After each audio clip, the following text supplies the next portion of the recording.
Hello America, I'm Michael DeLeon, CEO and founder of Steered Straight. Steered Straight is a nonprofit organization in the business to bringing value to kids, families, and communities all across our globe. Right now, in this crisis with COVID-19 and what's going on across our country, one of the things that governors and state superintendents of schools, commissioners of education are doing and considering is closing schools for the rest of this academic year. As of this day filming, we're in the end of March. And so we still have April, we still have May, and for many schools across the country, we still have June. We have the entire last marking period, some of the most critical time at the end of school years for kids. But it's not just about taking kids out of school so they don't catch COVID-19. It's not just taking kids out of school so they don't then transmit that virus to elderly. When we have kids at home, many times we're confining the young and the old together, which is worse than separating the two demographics. But obviously for some families across the country, there's no option. Grandparents have to take care of kids because adults are working and there's no child care. But just eliminating the rest of the academic school year is really, really crazy, and I don't think is productive at all. Kansas and Virginia has already canceled their plans for the rest of this academic year, and they're moving to distance learning, which, just think about that for a second, distance learning. It might sound like a great concept for college students, young adults, but we're talking about elementary, middle school, and high school, and we think that distance learning is going to have no problems, that kids are going to be capable of that discipline when distance learning takes place. It's absurd. It's absurd to think about it, and parents and families aren't equipped to sit down with their kids during that time. We have a crisis going on. Taking kids out of school for the rest of the academic year fails to address a number of different points. Number one, your arrest rates for teens and adolescents skyrocket between 3 and 6 p.m. Monday through Friday and summer months, and every break of school throughout the year.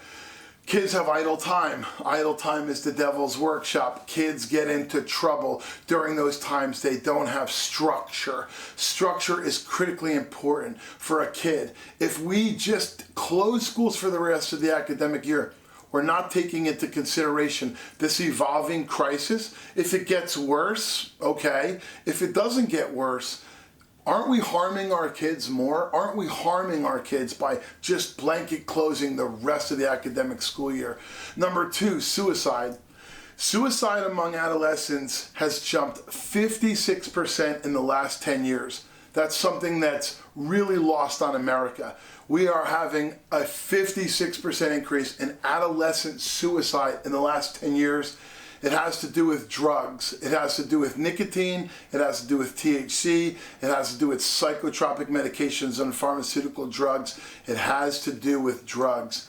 When you take kids out of their structured environment, you take their purpose away, their learning time away, you take their interaction away.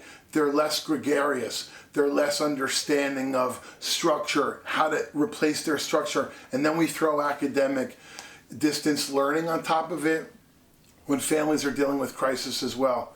We're going to see an escalation of adolescent suicide. We're going to see an escalation of suicide across the country as a result of this crisis, but more so as a result of our approach to this crisis.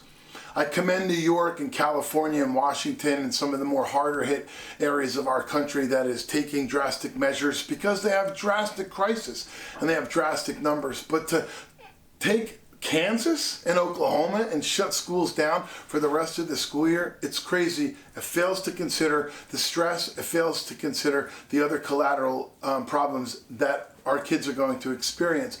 In addition to drug use, in addition to vaping, I don't know if you've been paying attention, many states, especially the legal marijuana states, have deemed that marijuana dispensaries are a necessity business and they need to stay open. Number one, vaping and adolescent use of marijuana or cigarettes is making them more susceptible to a virus. The respiratory system is under siege, and the respiratory system is more susceptible to this problem because they're vaping and they're smoking. And vaping is escalating all of the people that we're reaching out to that are reaching out to us are sharing with us that vaping is escalating during this downtime. Marijuana use is escalating during this downtime.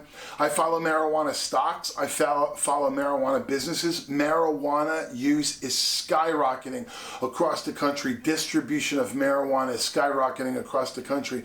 And kids are getting their hands on weed, on nicotine, and vaping devices higher now that they're out of school than they were before. And in their mind, they have a more irrational need to vape and to smoke marijuana being down. I urge you, and I don't tell anybody how to vote, I don't tell anybody how to feel, I don't tell anybody how to think, but I urge you to think about these issues. I'm raising these issues and I'm asking you to consider them. Suicide, adolescent drug use, they go hand in hand together. Telemedicine, where doctors are more apt to just prescribe pharmaceutical drugs to families and kids. There is no chemical solution to a spiritual problem. There's only a spiritual solution. So I say pray. I say deep down enhance these spiritual principles of our children. But if you're not of faith, spiritual principles are not just faith. They're for morals, they're for ethics, and they're for getting kids to handle this time. On our website, steeredstraight.org, we have a teen stress management guide, a 7-page guide that we've put out there for handling stress among teens. But if you read the 7 pages, it works for young adults, or old people like me too. Stress management. 4-point plan to develop your personal stress management strategy right now while you're down. Read it. It's very easy to read. It's short. It's 7 pages.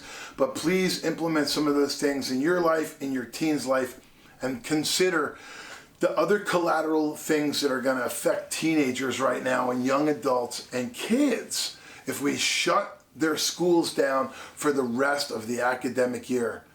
My personal opinion, in all my experience, I believe it's a tragedy if we shut schools for the rest of this academic year.